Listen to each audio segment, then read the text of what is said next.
ಸ್ನೇಹಿತರೆ, ಚರಿತ್ರೆ ಮತ್ತೊಂದು ವಿಡಿಯೋಗೆ ನಿಮಗೆಲ್ಲ ಪ್ರೀತಿಯ ಸ್ವಾಗತ. ಇರಾನ್ ಅಮೆರಿಕ ಯುದ್ಧದ ತೀವ್ರತೆ ದಿನದಿಂದ ದಿನಕ್ಕೆ ಹೆಚ್ಚಾಗ್ತಾ ಇದೆ. ಇರಾನ್ ಅಮೆರಿಕವನ್ನ ಗುರಿಯಾಗಿಸಿ ದಾಳಿಗಳನ್ನ ಒಂದಾದರ ಮೇಲೊಂದು ಮಾಡ್ತಾನೇ ಇದೆ. ಇಲ್ಲಿವರೆಗೆ ಸುಮ್ಮನಿದ್ದ ಅಮೆರಿಕ ಇರಾನ್ ಮೇಲೆ ಪ್ರತೀಕಾರ ತೀರಿಸೋದಕ್ಕೆ ಶುರು ಮಾಡಿಬಿಟ್ಟಿದೆ. ಈ ಸಂಘರ್ಷದ ನಡುವೆ ಜಗತ್ತೇ ಭಯದಲ್ಲಿ ಕೂರುವ ಸನ್ನಿವೇಶಗಳು ಎದುರಾಗ್ತಿವೆ. ಅಮೆರಿಕದಂತೆಯೇ ಇರಾನ್ ಕೂಡ ಯುದ್ಧ ವಿಮಾನಗಳನ್ನು ಬಳಸಿಕೊಂಡು ದಾಳಿಗಳನ್ನು ನಡೆಸ್ತಾ ಇದೆ. ಇದರಿಂದಾಗಿ ಆ ದೇಶಗಳಲ್ಲಿರುವ ಭಾರತೀಯ ಉದ್ಯೋಗಿಗಳ ಸಾವು ನೋವು ಕೂಡ ಸಂಭವಿಸಿದೆ. ಇದು ಎಲ್ಲರನ್ನ ಆತಂಕಕ್ಕೆ ತಳ್ಳಿಬಿಟ್ಟಿದೆ. ಸ್ನೇಹಿತರೆ, ಇರಾನ್ ದಾಳಿಯಿಂದ ಭಾರತೀಯ ಉದ್ಯೋಗಿಗಳಿಗೆ ಆದ ಹಾನಿ ಏನು? ಇರಾನ್ ಅಮೆರಿಕದ ಯಾವ ಭಾಗಕ್ಕೆ ದಾಳಿ ಮಾಡಿತ್ತು? ಯುದ್ಧದ ನೇರ ಪರಿಣಾಮಗಳು ಹೇಗಾಗುತ್ತೆ? ಎಲ್ಲವನ್ನ ತೋರಿಸ್ತೀವಿ ನೋಡಿ.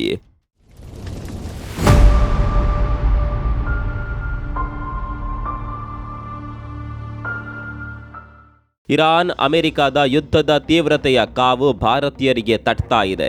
ಭಾರತೀಯ ಉದ್ಯೋಗಿಗಳು ಸಾವನ್ನಪ್ಪುತ್ತಿದ್ದಾರೆ. ಒಮನ್ನಲ್ಲಿ ತೈಲ ಟ್ಯಾಂಕರ್ ಒಂದರ ಮೇಲೆ ಇರಾನ್ ಡ್ರೋನ್ ದಾಳಿ ನಡೆಸಿದ ನಂತರ ಹಡಗ್ನಲ್ಲಿದ್ದ ಭಾರತೀಯ ಸಿಬ್ಬಂದಿಯೊಬ್ಬರ ಜೀವವೇ ಹೋಗಿದೆ. ಇದರ ಜೊತೆಗೆ ಮಸ್ಕತ್ ಬಳಿ ಇರುವ ತೈಲ ಟ್ಯಾಂಕರ್ ಮೇಲೆ ಇರಾನ್ ದಾಳಿ ಮಾಡಿದಾಗ 4 ಭಾರತೀಯರಿಗೆ ಗಾಯಗಳಾಗಿವೆ ಅಂತ ವರದಿಯಾಗಿದೆ. ಇರಾನ್ನ ಸೇಡಿಗೆ ಭಾರತೀಯರು ಪರೋಕ್ಷವಾಗಿ ಬಲಿಯಾಗ್ತಾ ಇದ್ದಾರೆ. ಸ್ನೇಹಿತರೆ, ಪಶ್ಚಿಮ ಏಷ್ಯಾದಲ್ಲಿ ಉದ್ವಿಗ್ನತೆ ಹೆಚ್ಚಾಗುತ್ತಿರುವ ಬೆನ್ನಲ್ಲೇ ಒಮನ್ ಸುಲ್ತಾನೇಟ್ ಕಡಲ ಭದ್ರತಾ ಕೇಂದ್ರದ ಮಾಹಿತಿಯ ಪ್ರಕಾರ ಒಮನ್ ಕರಾವಳಿಯ ಮಸ್ಕತ್ ಸಮೀಪ ಚಲಿಸುತ್ತಿದ್ದ ಮಾರ್ಷಲ್ ಐಲ್ಯಾಂಡ್ಸ್ ಧ್ವಜ ಹೊಂದಿದ MKD VYOM ಎಂಬ ತೈಲ ಟ್ಯಾಂಕರ್ ಮೇಲೆ ಭೀಕರ ಡ್ರೋನ್ ದಾಳಿ ನಡೆದಿದೆ. ಈ ದಾಳಿಯಿಂದಾಗಿ ಹಡಗಿನ ಇಂಜಿನ್ ರೂಮ್ನಲ್ಲಿ ಭೀಕರ ಸ್ಫೋಟ ಸಂಭವಿಸಿದೆ. ಅಲ್ಲಿ ಕಾರ್ಯನಿರ್ವಹಿಸುತ್ತಿದ್ದ ಭಾರತೀಯ ಮೂಲದ ಸಿಬ್ಬಂದಿಯೊಬ್ಬರು ದುರಂತವಾಗಿ ಸಾವನ್ನಪ್ಪಿದ್ದಾರೆ. ಇದು ಭಾರತೀಯರಿಗೆ ತುಂಬಾನೇ ನೋವುಂಟು ಮಾಡಿದೆ. ಇದರ ಬೆನ್ನಲ್ಲೇ ಮಂಗಳವಾರ ಬೆಳಗ್ಗೆ ಸೌದಿ ಅರೇಬಿಯಾದಲ್ಲಿರುವ ಅಮೆರಿಕದ ರಾಯಭಾರಿ ಕಚೇರಿ ಮೇಲೆ 2 ಡ್ರೋನ್ಗಳಿಂದ ಇರಾನ್ ದಾಳಿ ಮಾಡಿದೆ. ದಾಳಿಯಿಂದಾಗಿ ಕಚೇರಿಯ ಚಾವಣಿ ಮತ್ತು ಆವರಣದ ಗೋಡೆಗಳಿಗೆ ಹಾನಿಯಾಗಿದೆ. ಅದೃಷ್ಟವಶಾತ್ ಈವರೆಗೆ ಯಾವುದೇ ಪ್ರಾಣಾಪಾಯ ಅಥವಾ ಗಂಭೀರ ಗಾಯಗಳಾದ ಬಗ್ಗೆ ವರದಿಯಾಗಿಲ್ಲ. ಈ ದಾಳಿಯ ನಂತರ ಅಮೆರಿಕದ ಅಧ್ಯಕ್ಷ ಡೊನಾಲ್ಡ್ ಟ್ರಂಪ್ ತೀವ್ರ ಆಕ್ರೋಶ ವ್ಯಕ್ತಪಡಿಸಿದ್ದಾರೆ. ನಮ್ಮ ರಾಯಭಾರಿ ಕಚೇರಿಯ ಮೇಲಿನ ದಾಳಿಯನ್ನ ನಾವು ಸಹಿಸೋದಿಲ್ಲ. ಇದಕ್ಕೆ ಅಮೆರಿಕ ಯಾವ ರೀತಿ ತಿರುಗೇಟು ನೀಡಲಿದೆ ಅನ್ನೋದು ಶೀಘ್ರದಲ್ಲೇ ತಿಳಿಯಲಿದೆ ಅಂತ ಗುಡುಗಿದ್ದಾರೆ. ಹಾಗಾಗಿ ಇರಾನ್ಗೆ ಇನ್ನೂ ಅಮೆರಿಕದ ಶೌರ್ಯ ತಿಳಿಯೋದರಲ್ಲಿ ಸಂಶಯವೇ ಇಲ್ಲ. ಅಮೆರಿಕ ಇರಾನ್ ಅಹಂಕಾರವನ್ನ ಮುರಿಯೋದಕ್ಕೆ 3 ಮಾರ್ಗಗಳನ್ನು ಅನುಸರಿಸುವ ಸಾಧ್ಯತೆ ಇದೆ. ಮೊದಲೇದು, ಆರ್ಥಿಕ ನಿರ್ಬಂಧಗಳನ್ನು ಮತ್ತಷ್ಟು ಕಠಿಣಗೊಳಿಸೋದು. ಇರಾನ್ನ ಬ್ಯಾಂಕಿಂಗ್, ತೈಲ ರಫ್ತು ಮತ್ತು ಅಂತಾರಾಷ್ಟ್ರೀಯ ವಹಿವಾಟುಗಳ ಮೇಲೆ ಒತ್ತಡ ಹೆಚ್ಚಾಗಬಹುದು. ಎರಡನೇದು, ಸೈಬರ್ ದಾಳಿ. ಅಮೆರಿಕ ಸೈನಿಕವಾಗಿ ದಾಳಿ ಮಾಡದೆ ಇರಾನ್ನ ತಂತ್ರಜ್ಞಾನ ಮೂಲಸೌಕರ್ಯವನ್ನ ಗುರಿಯಾಗಿಸಬಹುದು. ಮೂರನೇದು, ಸೀಮಿತ ಸೈನಿಕ ಕ್ರಮ. ಡ್ರೋನ್ ಲಾಂಚ್ ಕೇಂದ್ರಗಳು ಅಥವಾ ಸೈನಿಕ ತಾಣಗಳ ಮೇಲೆ ನಿಖರ ದಾಳಿ ನಡೆಸುವ ಸಾಧ್ಯತೆ ಇದೆ. ಅಮೆರಿಕ 3ನೇ ಮಾರ್ಗವನ್ನೇ ಬಳಸಬಹುದು ಎನ್ನುವ ಮಾತುಗಳು ಸಾರ್ವಜನಿಕ ವಲಯದಲ್ಲಿ ವ್ಯಕ್ತವಾಗ್ತಾ ಇದೆ. ಯುದ್ಧದ ಕಾರ್ಮೋಡದಿಂದಾಗಿ ಜಗತ್ತೇ ಭೀತಿಗೊಳಪಟ್ಟಿದೆ. ಯಾಕಂದ್ರೆ ಇರಾನ್ ತನ್ನ ಅಪಾಯಕಾರಿ ಡ್ರೋನ್ ತಂತ್ರಜ್ಞಾನದ ಮೂಲಕ ಅಮೆರಿಕ ಮತ್ತು ಅದರ ಮಿತ್ರ ರಾಷ್ಟ್ರಗಳಿಗೆ ಸಿಂಹ ಸ್ವಪ್ನವಾಗಿ ಪರಿಣಮಿಸಿದೆ.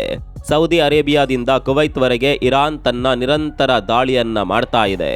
ಸೋಮವಾರ ಒಂದೇ ದಿನ ಇರಾನ್ ಸುಮಾರು 17 ದೇಶಗಳ ಮೇಲೆ ಡ್ರೋನ್ ದಾಳಿ ನಡೆಸುವ ಮೂಲಕ ಜಗತ್ತನ್ನೇ ಬೆಚ್ಚಿ ಬೀಳಿಸಿದೆ.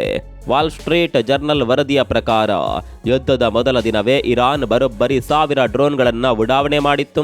ಅದರಲ್ಲಿ ಅತಿ ಹೆಚ್ಚು ಅಂದ್ರೆ 200 ಡ್ರೋನ್ಗಳು ದುಬೈ ಮೇಲೆ ದಾಳಿ ನಡೆಸಿವೆ.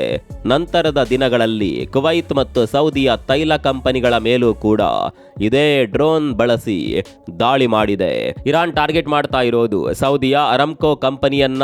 ಸೌದಿ ಅರೇಬಿಯಾದ ಶ್ರೀಮಂತ ತೈಲ ಕಂಪನಿ ಅರಾಮ್ಕೋ ಕಾರ್ಯಾಚರಣೆ ನಡೆಸುವ ತನುರಾ ರಿಫೈನರಿಯನ್ನ ಇರಾನ್ ಗುರಿಯಾಗಿಸಿಕೊಂಡಿದೆ. ಟರ್ಕಿ ಮತ್ತು ಕತಾರ್ ದೇಶಗಳ ಮೇಲೂ ಕೂಡ ಡ್ರೋನ್ ದಾಳಿಗಳು ನಡೆಸಿರೋದಾಗಿ ಇರಾನ್ ಹೇಳಿದೆ. ಸ್ನೇಹಿತರೆ, ಉಕ್ರೇನ್ ಯುದ್ಧದಲ್ಲಿ ರಷ್ಯಾ ಪರವಾಗಿ ಹಾವಳಿ ಎಬ್ಬಿಸಿದ್ದ ಶಾಹೇದ್ 136 ಡ್ರೋನ್ಗಳನ್ನು ಈಗ ಇರಾನ್ ಮಧ್ಯಪ್ರಾಚ್ಯದಲ್ಲಿ ಅಮೆರಿಕದ ನೆಲೆಗಳ ಮೇಲೆ ಪ್ರಯೋಗ ಮಾಡ್ತಾ ಇದೆ. ಯಾಕಂದರೆ ಇದು ಸತತವಾಗಿ ಹಲವು ಗಂಟೆಗಳ ಕಾಲ ಆಕಾಶದಲ್ಲಿ ಹಾರಬಲ್ಲದು. ಒಂದೇ ಸಮಯದಲ್ಲಿ 2000 ಕಿಲೋಮೀಟರ್ ದೂರದ ಗುರಿಯನ್ನ ತಲುಪುವ ಸಾಮರ್ಥ್ಯವೂ ಕೂಡ ಇದಕ್ಕಿದೆ. ಗಂಟೆಗೆ 200 ಕಿಲೋಮೀಟರ್ ವೇಗದಲ್ಲಿ ಇದು ಚಲಿಸುತ್ತೆ. ಈ ಡ್ರೋನ್ನಲ್ಲಿ ಸ್ಫೋಟಕಗಳನ್ನು ತುಂಬಿಸಲಾಗಿರುತ್ತದೆ. ಇದು ಯಾವುದೇ ವಸ್ತುವಿಗೆ ಡಿಕ್ಕಿ ಹೊಡೆದ ತಕ್ಷಣ ಭೀಕರವಾಗಿ ಸ್ಫೋಟಗೊಳ್ಳುತ್ತದೆ. ಇಷ್ಟು ಮಾತ್ರವಲ್ಲ, ಇರಾನ್ ತಂತ್ರ ಏನಂದ್ರೆ ಅಲ್ಲಿ ಪ್ರಸ್ತುತ 80,000 ಡ್ರೋನ್ಗಳಿದೆ. ಇರಾನ್ನ ಒಂದು ಡ್ರೋನ್ ತಯಾರಿಕೆಗೆ ತಗುಲುವ ವೆಚ್ಚ ಕೇವಲ 18 ರಿಂದ 20 ಲಕ್ಷ ರೂಪಾಯಿ ಮಾತ್ರ. ಆದರೆ ಈ ಸಣ್ಣ ಡ್ರೋನ್ ಅಮೆರಿಕಾದ 818 ಕೋಟಿ ರೂಪಾಯಿ ಮೌಲ್ಯದ ಅತ್ಯಾಧುನಿಕ ಫೈಟರ್ ಜೆಟ್ ಅನ್ನ ಕೂಡ ಸುಲಭವಾಗಿ ಹೊಡೆದುರುಳಿಸುವ ತಾಕತ್ತು ಹೊಂದಿರುತ್ತೆ. ಹೀಗಾಗಿ ಇರಾನ್ ಅಮೆರಿಕವನ್ನ ಕೂಡ ನಾವು ಹೊಡೆದುರುಳಿಸ್ತೇವೆ ಅನ್ನುವಂತಹ ಪ್ಲಾನ್ ಅನ್ನ ಮಾಡಿಕೊಂಡಿದೆ. ಇರಾನ್ ಹತ್ರ ಕೇವಲ 2,000 ಕ್ಷಿಪಣಿಗಳಿವೆ. ರಷ್ಯಾ ಉಕ್ರೇನ್ ಯುದ್ಧದಲ್ಲಿ ಬ್ಯುಸಿಯಾಗಿರೋದ್ರಿಂದ ತನಗೆ ಹೆಚ್ಚಿನ ಸಹಾಯ ಸಿಗೋದಿಲ್ಲ ಅನ್ನೋದು ಇರಾನ್ಗೆ ಗೊತ್ತಿದೆ. ಹಾಗಾಗಿ ಕ್ಷಿಪಣಿಗಳನ್ನು ಉಳಿಸಿ ಕಡಿಮೆ ಖರ್ಚಿನ ಡ್ರೋನ್ಗಳ ಮೂಲಕ ಅಮೆರಿಕವನ್ನ ದೀರ್ಘಕಾಲದ ಯುದ್ಧದಲ್ಲಿ ಸಿಲುಕಿಸೋದು ಇರಾನ್ನ ತಂತ್ರ. ರಷ್ಯಾದ ತಾಂತ್ರಿಕ ನೆರವಿನೊಂದಿಗೆ ಇರಾನ್ ಪ್ರತಿ ವರ್ಷ 25,000 ಡ್ರೋನ್ಗಳನ್ನು ಉತ್ಪಾದಿಸುವ ಗುರಿ ಹೊಂದಿತ್ತು. ಈ ವರ್ಷದ ಜನವರಿ ತಿಂಗಳಲ್ಲೇ 1000 ಶಾಹೇದ್ ಡ್ರೋನ್ಗಳನ್ನು ಸಿದ್ಧಪಡಿಸಲಾಗಿದೆ.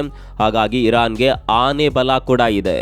ಯುದ್ಧ ಅಲ್ಲೆಲ್ಲೋ ನಡೀತಾ ಇದೆ ಅಂತಾದರೂ ಅದರ ಪರಿಣಾಮ ಭಾರತೀಯರ ಮೇಲೂ ಕೂಡ ಆಗುತ್ತೆ. ಭಾರತ ತನ್ನ ಕಚ್ಚಾ ತೈಲದ 85% ಆಮದು ಮಾಡಿಕೊಳ್ಳುತ್ತದೆ. ಮಧ್ಯಪ್ರಾಚ್ಯವೇ ಅದರ ಪ್ರಮುಖ ಮೂಲ. ಜಾಗತಿಕ ಮಾರುಕಟ್ಟೆಯಲ್ಲಿ ಬ್ರೆಂಟ್ ಕಚ್ಚಾ ತೈಲದ ಬೆಲೆ ಪ್ರತಿ ಬ್ಯಾರೆಲ್ಗೆ 75 ರಿಂದ 80 ಅಮೆರಿಕನ್ ಡಾಲರ್ ಮಟ್ಟದಿಂದ ಏರಿಕೆ ಕಾಣಲು ಪ್ರಾರಂಭಿಸಿದ್ರೆ ಅದು ಭಾರತದ ಆಮದು ಬಿಲ್ಲನ್ನ ಹೆಚ್ಚು ಮಾಡುತ್ತೆ. ಯುದ್ಧ ತೀವ್ರಗೊಂಡ್ರೆ ಬೆಲೆ $90 ರಿಂದ $100 ಮುಟ್ಟುವ ಸಾಧ್ಯತೆ ಇದೆ. ಪ್ರತಿ $10 ಏರಿಕೆಯಿಂದ ಭಾರತದ ವಾರ್ಷಿಕ ಆಮದು ವೆಚ್ಚದಲ್ಲಿ ಸುಮಾರು $12 ರಿಂದ $15 ಬಿಲಿಯನ್ ಹೆಚ್ಚಳ ಸಂಭವಿಸಬಹುದು. ಇದರಿಂದಾಗಿ ರೂಪಾಯಿ ಮೌಲ್ಯಕ್ಕೂ ಪರಿಣಾಮ ಬೀರುತ್ತದೆ. ಹೆಚ್ಚು ಡಾಲರ್ ಬೇಕಾದರೆ ರೂಪಾಯಿ ದುರ್ಬಲಗೊಳ್ಳುತ್ತದೆ. ಈಗ ರೂಪಾಯಿ $1ಗೆ 83 ರಿಂದ 84 ನಡುವೆ ಇದ್ರೆ ಉದ್ವಿಗ್ನತೆ ಮುಂದುವರಿದರೆ ಅದು 85 ರಿಂದ 87 ಮಟ್ಟಕ್ಕೆ ಸರಿಯುವ ಸಾಧ್ಯತೆ ಇದೆ. ರೂಪಾಯಿ ಕುಸಿದ್ರೆ ಪೆಟ್ರೋಲ್, ಡೀಸೆಲ್, ಅಡುಗೆ ಅನಿಲ, ರಾಸಾಯನಿಕ ಉತ್ಪನ್ನಗಳ ಬೆಲೆಗಳ ಮೇಲೆ ಕೂಡ ಪರಿಣಾಮ ಬೀರುತ್ತದೆ. ಷೇರು ಮಾರುಕಟ್ಟೆಯಲ್ಲೂ ಸೆನ್ಸೆಕ್ಸ್ ಮತ್ತು ನಿಫ್ಟಿ ಸೂಚ್ಯಾಂಕಗಳಲ್ಲಿ 3% ರಿಂದ 7% ಮಟ್ಟದ ವ್ಯತ್ಯಾಸ ಕಾಣಬಹುದು. ವಿಶೇಷವಾಗಿ ವಿಮಾನಯಾನ, ಪೆಟ್ರೋಕೆಮಿಕಲ್, ಸಾರಿಗೆ ಕ್ಷೇತ್ರಗಳು ಒತ್ತಡಕ್ಕೆ ಒಳಗಾಗಬಹುದು. ಆದರೆ ರಕ್ಷಣಾ ಮತ್ತು ಶುದ್ಧ ಇಂಧನ ಕ್ಷೇತ್ರಗಳಲ್ಲಿ ಚಲನೆ ಹೆಚ್ಚಾಗುವ ಸಾಧ್ಯತೆ ಇದೆ. ಚಿನ್ನದ ಬೆಲೆ ಪ್ರತಿ 10 ಗ್ರಾಂಗೆ ಈಗಿನ ಮಟ್ಟದಿಂದ 5% ರಿಂದ 10% ಏರಿಕೆಯಾಗುವ ಸಾಧ್ಯತೆ ಇದೆ. ಅಂದರೆ ರೂಪಾಯಿ 65,000 ಮಟ್ಟದಿಂದ ರೂಪಾಯಿ 70,000 ದಿಂದ 72,000 ಮಟ್ಟದವರೆಗೆ ಏರಿಕೆಯಾಗಬಹುದು. ಇನ್ನು ಮುಂದೆ ಸಂಕಷ್ಟದ ದಿನಗಳು ಬರೋದಂತೂ ಗ್ಯಾರಂಟಿ ಅನ್ನುವ ರೀತಿಯಾಗಿದೆ. ಜನಸಾಮಾನ್ಯರಿಗೆ ಜೀವನ ನಡೆಸೋದು ದುಬಾರಿ ಅನ್ನುವ ಆಲೋಚನೆ ಬರಲು ಯುದ್ಧ ಕಾರಣವಾಗುವ ಸಾಧ್ಯತೆಗಳಿದೆ. ಸ್ನೇಹಿತರೆ, ಈಗಾಗಲೇ ಹೇಳಿರುವಂತೆ ಯುದ್ಧದ ನೇರ ಪರಿಣಾಮ ಗುಂಡು, ಬಾಂಬ್, ಕ್ಷಿಪಣಿಗಳಲ್ಲೇ ಸೀಮಿತವಾಗಿರೋದಿಲ್ಲ. ಕೆಲವೊಮ್ಮೆ ಸಣ್ಣ ಜಲಮಾರ್ಗವೇ ಜಗತ್ತಿನ ಆರ್ಥಿಕತೆಯನ್ನ ನಡಗಿಸಬಹುದು. ಹರ್ಮುಜ್ ಜಲಸಂಧಿ ಅದಕ್ಕೆ ಜೀವಂತ ಉದಾಹರಣೆ. ಇದು ಜಗತ್ತಿನ ವ್ಯವಹಾರಗಳನ್ನೇ ನಿಲ್ಲಿಸಿ ಬಿಡುವ ಸಂದರ್ಭವನ್ನ ಎದುರಾಗಿಸುವ ಸಾಧ್ಯತೆ ಇದೆ. ಯಾಕಂದರೆ ಮಧ್ಯಪ್ರಾಚ್ಯದ ಪರ್ಷಿಯನ್ನ ಕೊಲ್ಲಿಯನ್ನ ಅರಬ್ಬಿ ಸಮುದ್ರಕ್ಕೆ ಸಂಪರ್ಕಿಸುವ ಈ ಸಣ್ಣ ಜಲಮಾರ್ಗ ಜಗತ್ತಿನ ಇಂಧನ ಸಾಗಾಟದ ಜೀವನಾಡಿ. ಅದರ ಅಗಲ ಕೇವಲ 30 ಕಿಲೋಮೀಟರ್ ಇದ್ರೂ ಪ್ರತಿದಿನ ಜಗತ್ತಿನ ಒಟ್ಟು ಕಚ್ಚಾ ತೈಲದ ಸುಮಾರು 5ನೇ ಭಾಗ ಇದರ ಮೂಲಕವೇ ಸಾಗುತ್ತದೆ. ಇರಾನ್ ಈ ಜಲಮಾರ್ಗವನ್ನ ಬಂದ್ ಮಾಡೋದಾಗಿ ಬೆದರಿಕೆ ಹಾಕಿದೆ. ಒಂದು ವೇಳೆ ಹಡಗುಗಳ ಮೇಲೆ ದಾಳಿ ಅಥವಾ ಡ್ರೋನ್ ಭೀತಿ ಉಂಟಾಗುವ ಸಾಧ್ಯತೆಗಳಿದೆ. ಅದೇನೇ ಇರಲಿ, ಮುಂದೆ ಈ ಯುದ್ಧ ಯಾವ ಸ್ವರೂಪವನ್ನ ತಾಳಬಹುದು, ಭಾರತ ಯುದ್ಧದ ಪರಿಣಾಮಗಳನ್ನು ಹೇಗೆ ಎದುರಿಸಬಹುದು, ಈ ಕುರಿತ ಅಭಿಪ್ರಾಯವನ್ನ ಕಾಮೆಂಟ್ ಬಾಕ್ಸ್ನಲ್ಲಿ ತಿಳಿಸಿ. ಮತ್ತೊಂದು ವಿಡಿಯೋದಲ್ಲಿ ಸಿಗೋಣ. ಅಲ್ಲಿವರೆಗೂ ನಮಸ್ಕಾರ.